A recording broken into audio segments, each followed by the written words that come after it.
leaving millions of people without power in dangerously cold temperatures. Heavy rain causing rivers to burst their banks. Running hotter, faster, and more explosive than ever before.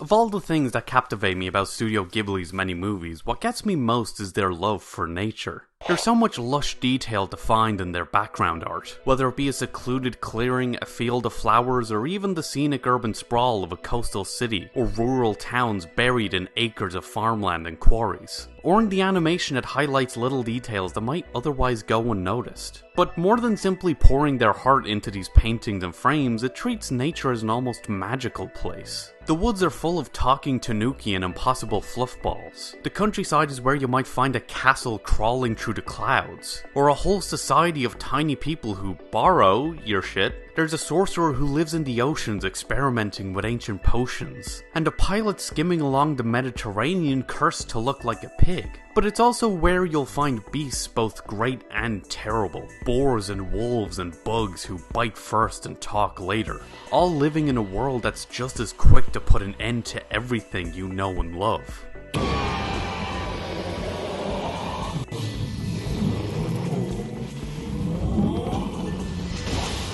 There's this tangible reverence for nature throughout Studio Ghibli's filmography, as it recognises the whimsy and the danger of the natural world and the mysteries it still holds, and through the art of animation, giving it the respect and attention it deserves. Which is what I think makes its portrayal of the relationship between nature and humanity kind of funny, cause in these films it is at best strained.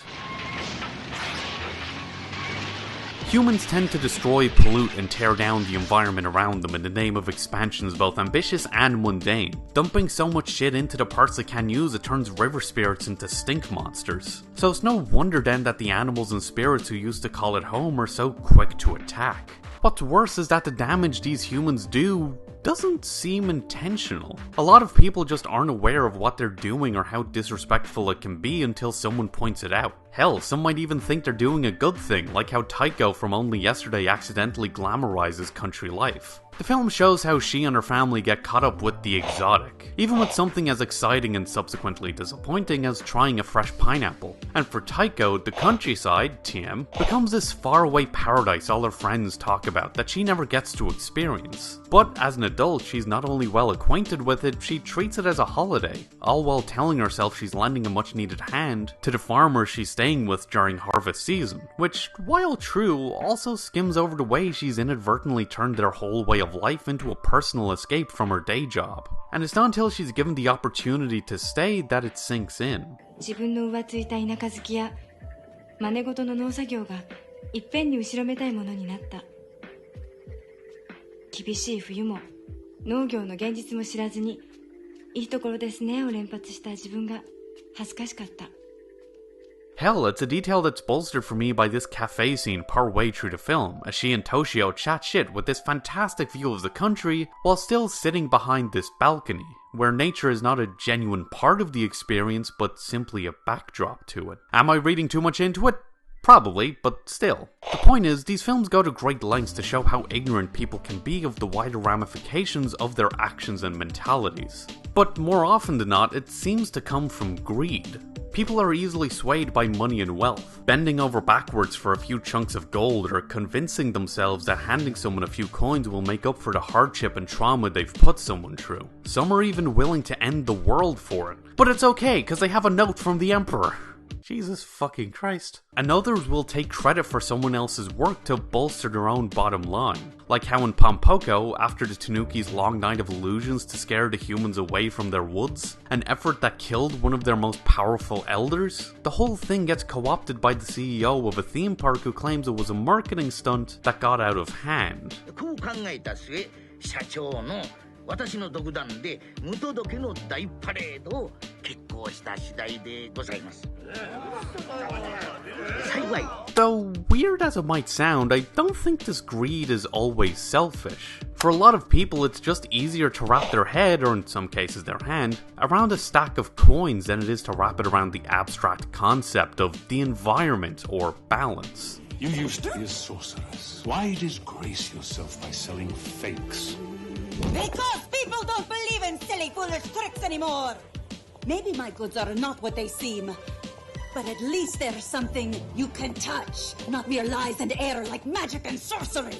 This greed is probably better described as materialistic desire, a preference for what's tangible, what you can see and feel with your own eyes and hands, rather than something that's inherently self-centered, and something I think can best be seen in the goals and motivations of Lady Eboshi in Princess Mononoke. For as destructive as her methods are, she does it for the people of Irontown. She has great compassion for the downtrodden and the outcast, going out of her way to take in and give a place in her society to former brothel girls who've been abused and lepers who've been cast aside, and wants to go even further to give everyone a place in her ideal vision of the world.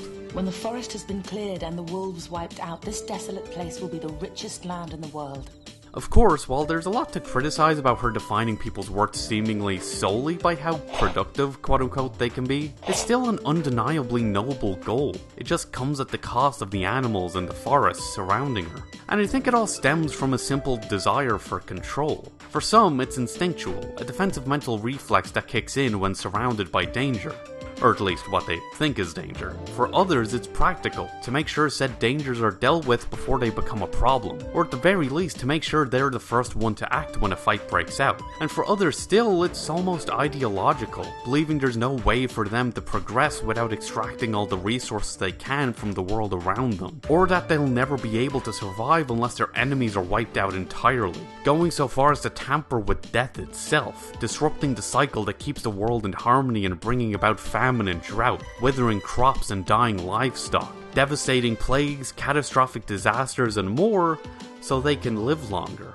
And when left to fester for long enough, this desire for control can turn into a desperation to dominate, whose consequences are simply devastating.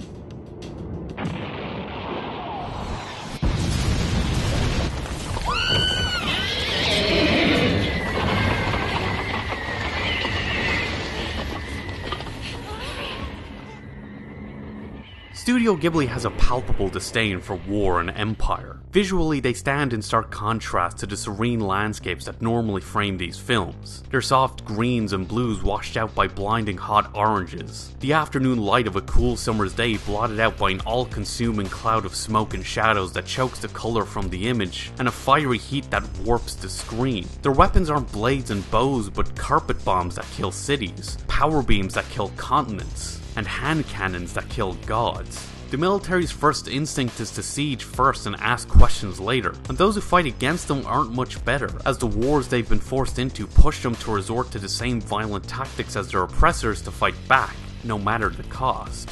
Going to bait insects into the valley. So you lured the insects here into Pejite?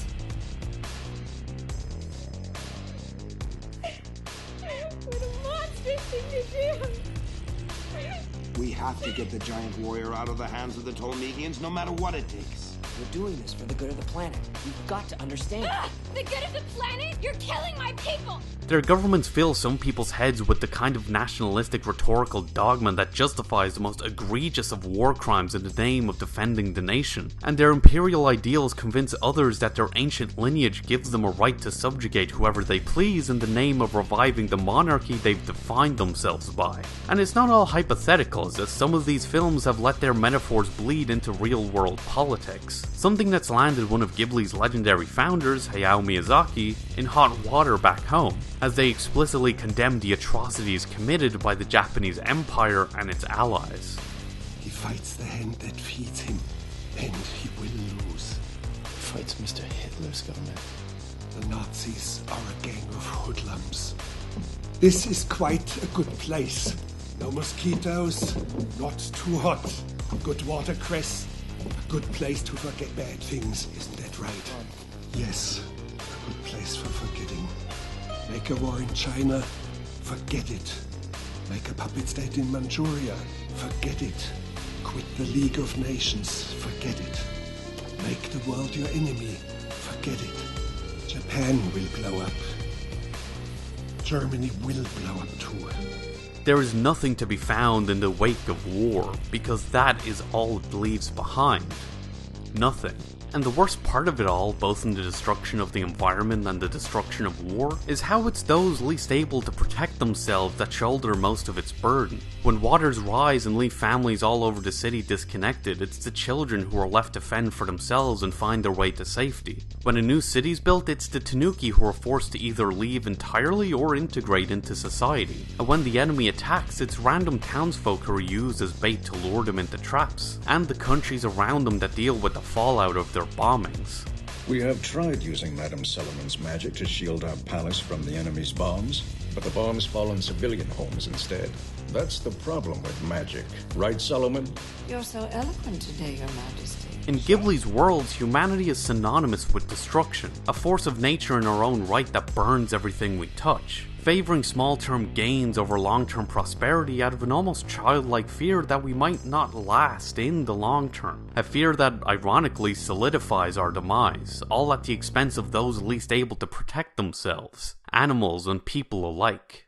But it doesn't have to be this way. As pessimistic as many of these films can be about our place in the world, they also emphasize that nature doesn't have to be a thing to conquer. In fact, for many of Studio Ghibli's characters, it's a place to heal. Ashitaka not only uses the forest water to keep his curse in check, it also helps the many saves from the river feel better, and is where he's brought back from the brink of death by the forest spirit. In Ponyo, the women of the old folks' home find themselves rejuvenated by this flooded world, able to run around like little girls again, something that lingers long after things go back to normal. Some characters are brought to the countryside to ease the symptoms of their asthma, to let them rest before surgery, or even to find someone who can break their own or their friend's curse. It's where the characters can find safety, to take a breather from the situation they've been thrown into, or to recover from the turmoil they've escaped from. In many Ghibli films, nature is a restorative place, and not just for its characters, as in some cases, like with the Sea of Decay, which, despite the danger it poses to humans, is actively purifying the world from the pollution that ruined it so long ago. Nature isn't something to fight, it's something to live with, and which, in the end, many of these characters learn to do in some way, shape, or form. Whether it be Nausicaa's lush valley town full of windmills and fields, or the nomadic lifestyle of the old neighbors in Princess Kaguya. 10年は戻ってこないだろうな。10年。木を使い尽くしてしまったら山がダメになる。だが山に力を残して旅立てば、また山は蘇る。10年もすれば若木が育ってまた仕事ができる。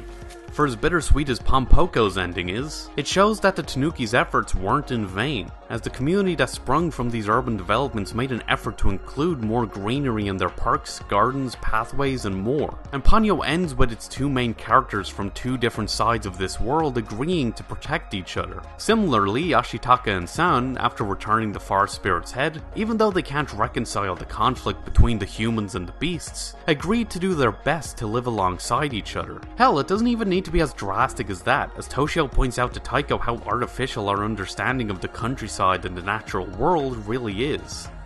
都会の人は森や林や水の流れなんか見てすぐ自然だってありがたがるでしょ。でも山奥はともかく田舎の景色ってやつはみんな人間が作ったもんなんですよ。人間が？そう、百姓が。あの森も？そう。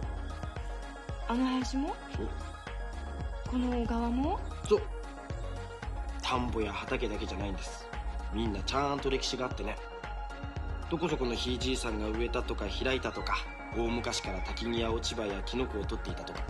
It's not a case of abandoning everything we know, but simply making room for nature to prosper as much as we are. And sure, a lot of it can feel a little overly traditionalist at times, like an old man complaining about how technology bad actually. However, I still think the ideal they emphasize of finding a way to live with nature, not in spite of it, is a good one to strive for. But I'm not sure it's one we'll actually be able to achieve, since, I don't know if you've noticed, but the world's ending. The orange glow from wildfires burning miles away. watching a spectacular fire tornado down there at the fire, right on the fire line. But a new study finds that global sea level rise could make that next shift catastrophic for some communities. Okay, I know I'm being dramatic. It's not actually ending. It's just getting It's almost like, and just hear me out, there's this weird sudden warming phenomenon that's been happening all over the globe since the Industrial Revolution that's causing drastic changes in our climate that's been making these kinds of volatile and extreme weather events more volatile, more extreme, and more common. Crazy, right?